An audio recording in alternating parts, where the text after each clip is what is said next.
what we have been told, and this is coming in from the same person who told us about the Delap story, the Onana story, that Yoro would start in the Champions League final, that we're not in talks with Semenyo, that Gyökeres would be, the Garnacho stuff as well. Nearly let something out. So with Victor Osimhen, Manchester United's stance is this. They are willing to have talks with Victor Osimhen and his representatives. They value him as a potential target for Manchester United. And obviously, who knows what's going to happen with Gyökeres. But the situation with Osimhen is that two criteria have got to be met. The same criteria as Cunha, the same criteria as Mbeumo, and the same criteria that they're working through with Gyökeres. Victor Osimhen has to want to come to Manchester United, and he's got to be realistic about his wage demands. If he is going to play Man United off Chelsea, off PSG, off Saudi for the biggest bidder, then United just won't entertain talks. So the situation with Osimhen is United would open deep conversation talks with Osimhen today, but Osimhen's camp need to show those two things. So United are interested, and that interest has peaked more over the last couple of days with what's happening with Gyökeres and the competition and the fact that Osimhen's not going to Saudi. But at the moment, Man United will not pursue Osimhen any more than preliminary talks because there is a fear, suspicion, that it's just going to be an auction, especially with what's been offered on the table from Saudi. So in the past, we've heard from people close to Osimhen that he'd love to play for Man United, that Champions League football doesn't matter, that it's a dream to play in the Premier League. And all those things are very interesting to Manchester United. But in keeping with what they're trying to do this summer, they cannot afford to waste time in talks with somebody that's going to talk to everybody else and go to the highest bidder. And in fairness, they did do that with Liam Delap. And they didn't expect that to happen with Liam Delap. But they would expect it to be happening with someone like Victor Osimhen, who's got lots of options. So United absolutely will go for Osimhen if he makes it clear that he wants to join Manchester United and he's willing to do it for a reasonable wage. And Man United aren't saying 100 grand.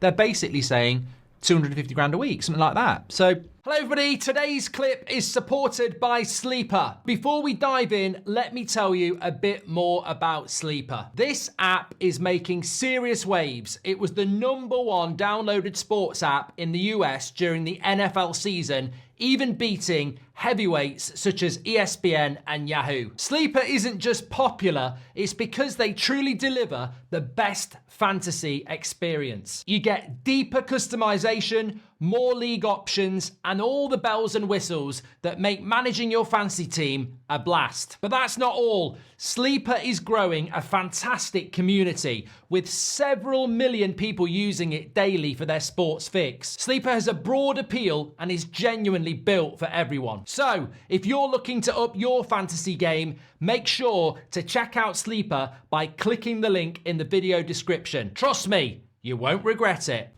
That's where we are with that one. I am quite encouraged by that, to be honest with you, because I think that there has to be alternatives to what could happen in the Gyökeres race. I don't think it means that we're about to drop interest in Gyökeres, by the way. I just think the situation with Osimhen and Manchester United is somewhat confusing to many of our fans, so it's good to get clarity. It's not that United aren't interested in Osimhen. It's not that United wouldn't move for Osimhen. And it's not the fact that Amorim doesn't appreciate him or United don't appreciate him. Man United just can't afford to get played this summer. They can't afford to waste time this summer, and they can't afford to be a pawn in the game of chess. So if Manchester United get the indication from Osimhen's agent that he wants Man United and they're willing to talk reasonably, then United will do that deal. The same way they did it with Mbeumo, the same reason they did it with Cunha. Will we get that from Osimhen? Look, he's surprised people before. I think a lot of people thought he was going to go to Saudi. He agreed to go to Saudi last summer and it didn't happen because they moved for somebody else. And obviously at the moment, the Saudi deal is off. But it just depends on what the motivations of Osimhen is. I mean, I'm a big fan of his. I know a lot of people talk about attitude, talk about greed, talk about him being, disruptive. I think he's a fantastic player. And I think it'd be bloody brilliant for Manchester United. I think there is a genuine argument as to who is better between Osimhen and Gyökeres, and who's the better fit for Manchester United. If it was pure player, I'd say Osimhen, but because of the system, I'd say Gyökeres, and that's why I'd go Gyökeres. So I think this is really interesting. And I agree with Man United's stance. I agree with the information that's coming out, that if Osimhen wants Man United and wants to talk realistically about a good wage, then we will have those talks. But we cannot have talks with players that United fear are going to play them off each other to get the best financial deal they can. And I agree with that. Doesn't matter how good a player is, you don't want a player that's basically looking for the biggest paycheck. You want a player, especially at Manchester United, who wants to join the project, like Cunha does, like Mbeumo does. So I think it's an interesting development with Osimhen, especially in relation to what happened on Monday with the Saudi stuff. And the ball's in his court. I think it's a clever move by Man United to say, look, we are interested, we will hold talks, but you've got to basically pledge that Man United's the club you want, and you've also got to be realistic on your wages, in which case we will reward you with that offer. So, yeah. What do I think personally? I don't think it's going to happen. I don't think he's going to go, I want to join Man United and I want to, I'll do it for a reasonable fee. I think there's an agent there trying to make a lot of money. I think there's a player there that might be in the same boat. But I guess we'll just have to wait and see. I mean, it's encouraging that there's another story coming out different to the one we're about to talk about. Rob Always United said, I heard Osimhen likes United. Is it true? I mean, look, these sort of things. John Terry was a childhood Man United fan, still ended up being a Chelsea legend. So I don't think...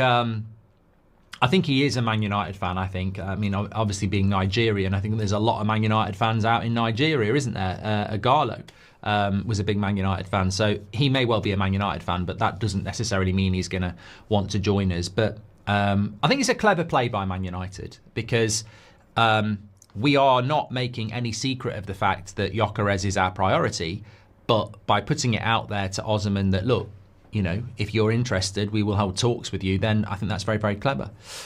Goldbridge, that's the end of the clip. I'm sure you enjoyed it. In fact, I bet that's the best clip you've ever watched. So there's no reason not to subscribe to the channel, click the bell icon so you never miss a clip again. In fact, smash a like on the video because we all know only legends like videos and you are all legends. So please smash a like on the video and we will see you again on the next one. Thank you very much for watching as always.